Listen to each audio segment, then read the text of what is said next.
Situated discreetly amongst exquisite gardens at the far western end of Hyde Park is Kensington Palace.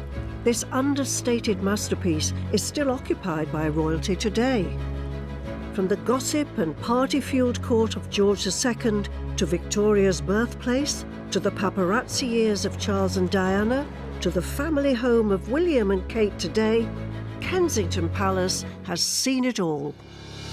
Modern royalty occupy one side of the palace, and the other is open to the public, where we can walk in the footsteps of their royal predecessors. Thousands of visitors each year also get to enjoy the palace's exquisite gardens. One of the most popular spots is the much-loved sunken garden. This year, it's getting a facelift. Graham Dillamore has worked at the palace since he was a 16-year-old apprentice. It was my first job when I left school. And to come to London and then to rock up here, I think, on my first day, I felt so sort of privileged and honoured and special to be having this first job. I instantly felt this was a place where you would work forever.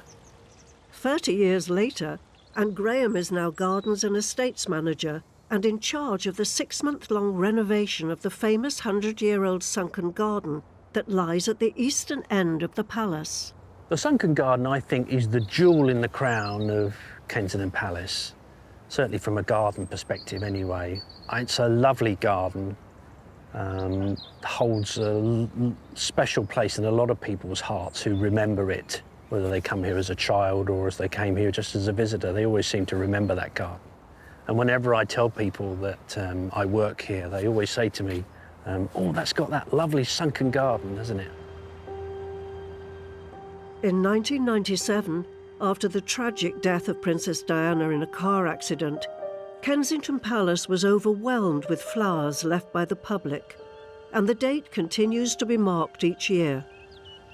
In 2017, we commemorated the 20-year anniversary since the passing of the Princess of Wales by turning the garden into a white floral memorial garden for that year.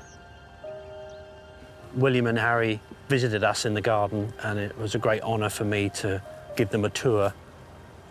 So they were very, very grateful, very, very thankful for what we'd done, and thought that it was a really fitting tribute. There is one person who draws more visitors to Kensington Palace than any other: Princess Diana. The palace was her home throughout her time in the royal family, and it's here that her memory lives on, as an outfit of hers is always on display. One of them dates from 1985, when Princess Diana caught the world's eye at a White House gala dinner, when she twirled around the dance floor with none other than John Travolta. The dress she wore that night is now in the care of Textile Conservation Supervisor Libby Thompson.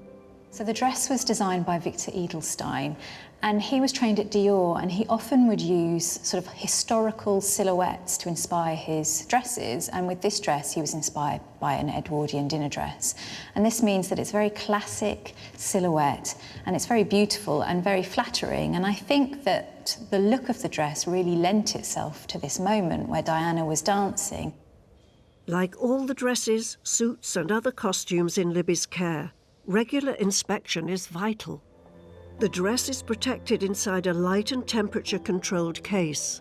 It's really well designed, the artistry in the dress is fantastic, and I think it was quite cleverly designed to really flatter Diana and to make her look like a princess, really.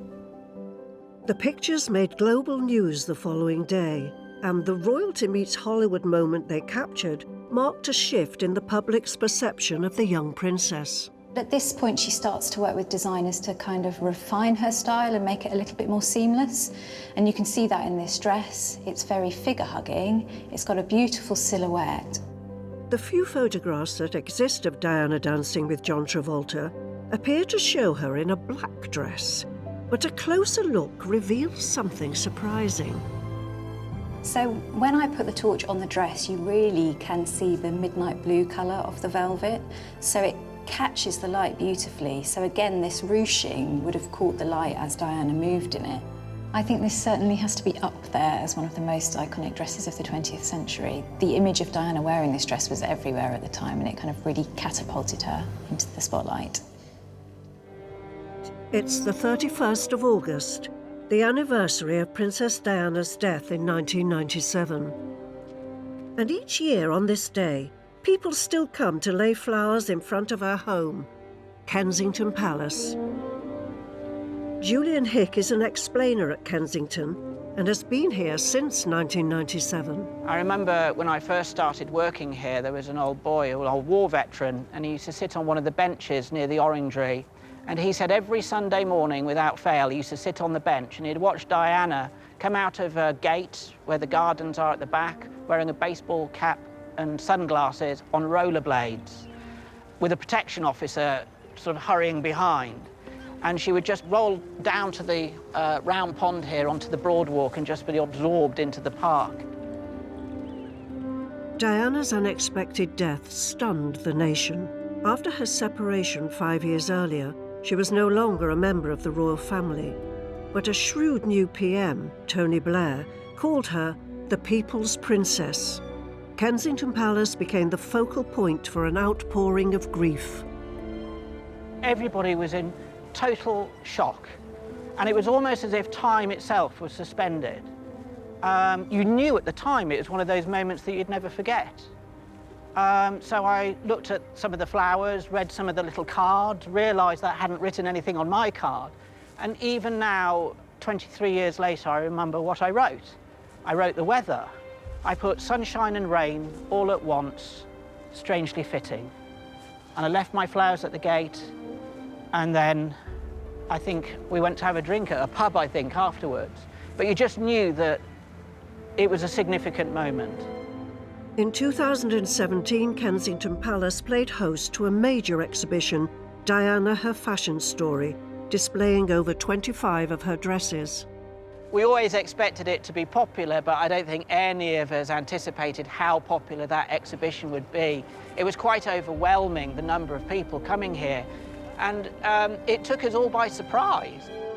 Only the death of Nelson in 1805 had produced an outpouring of grief greater than Diana's. But what will history make of those remarkable few weeks? So how Diana will be remembered to most people is a very difficult question to answer, but all I can say is that those who Diana touched, they will go to their graves remembering her. Back indoors, as the last visitors depart, it's time for the palace to shut up shop. A routine that gives the staff a moment to reflect on their day. I think of all the people who would have done the same thing as me over the last 300 years. I think it's one of those moments where it's very quiet and you get Kensington Palace to yourself and you can think about the day.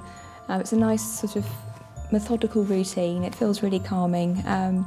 And I like to make sure everything's sort of as it should be at night. It's a really important part of our job to make sure the palace is safe and put to bed properly.